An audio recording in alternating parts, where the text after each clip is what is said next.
everyone, and welcome to Hollywood Chatter. Tonight, we're going to be counting down the 10 biggest entertainment news stories of the week. Lego! Alright, so coming in at number 10, he may not have found love with Emily Maynard, but former Bachelorette contestant and America's new sweetheart, Sean Lowe, could be the next Bachelor. There was speculation that the next lucky guy would be Roberto Martinez, the ex-fiancé of Ali Fedotowsky, but he hasn't signed anything yet. So, in other words, ABC is going to wait and see how Lowe's popularity holds up in the next few weeks before they make a decision. You know, ABC loves to recycle a fan favorite from the previous season. Alright, so coming in at number 9, Daddy's home. I guess. Lindsay Lohan's father, Michael Lohan, and his girlfriend, Kate Major, are expecting their first child together. Well, this is awkward. Lohan has been arrested and charged at least twice for situations involving Major. Like in March, when he was arrested for holding her against her will, and then again in October for beating her. Congrats? I don't know, maybe it'll help the relationship. But number 8, if you love Team Star Kid, raise your hand. The acting troupe recently announced that they'll be presenting a one-time-only staged reading of their third Harry Potter-based musical, A Very Potter 3D, A Very Potter Senior Year, at Harry Potter Fan Convention LeakyCon in August. And more good news, Darren Criss will be reprising his role as Harry Potter. I think I just peed my pants a little. Where does he find the time? Moving on.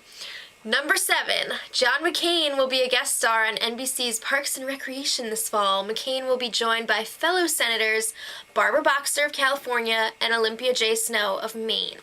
Leslie Knope and boyfriend Ben will encounter the senators at a cocktail party in Washington, D.C. More importantly, this means that Adam Scott will still be on the show even though his character moved to DC at the end of last season. I love Adam Scott. Yes. Okay. Number 6. News surfaced this week that Aaron Sorkin has fired the entire writing staff of his HBO drama, The Newsroom, except for his ex-girlfriend, Corinne Kinsbury. Whoa! That's pretty brutal, but HBO says that this is not out of the ordinary, so season 2 has already been greenlit.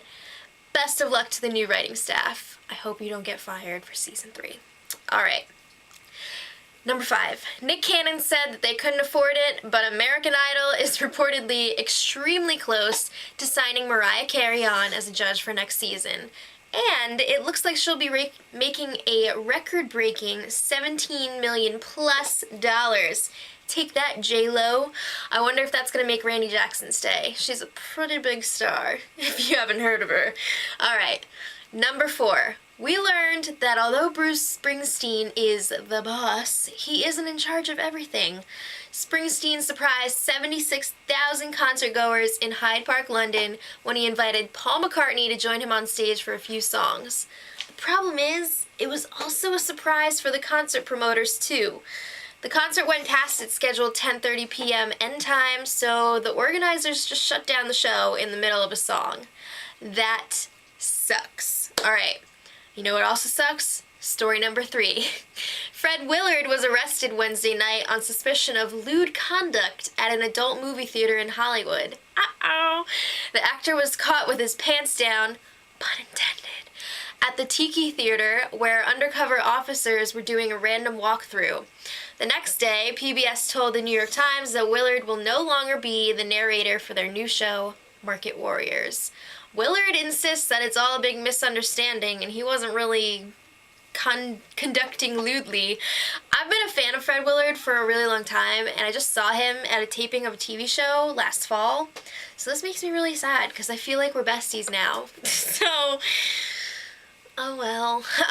Number 2, the nominations for the 64th annual Primetime Emmys were revealed Thursday morning, much to my delight. Mad Men and American Horror Story led the way with 17 noms each, and Downton Abbey and Hatfields and McCoys were also up there, I can't read, with 16 nominations each. There were some snubs, with both Glee and Parks and Rec missing out on a Best Comedy Series nod, But there were also some not snubs with nominations for Zooey Deschanel and Max Greenfield of New Girl. Yay. So let me know what you guys thought of this year's nominations. Alright, the number one story is undoubtedly the biggest story of the week. It's the Friday morning shooting at the movie theater in Aurora, Colorado. And I know some of you may not consider this to be an entertainment story, but I think it partially is because of the context, and I feel like I need to include it. Okay, I don't feel like I need to go into detail with this story because you all know what happened and it's very upsetting, but I just want to take this opportunity to say that my heart goes out to all of the victims and their families and friends, because this is a horrible tragedy and this stuff should not be happening ever. So on that note, that is all for today, but please join me on Wednesday for more entertainment news only on Hollywood Chatter.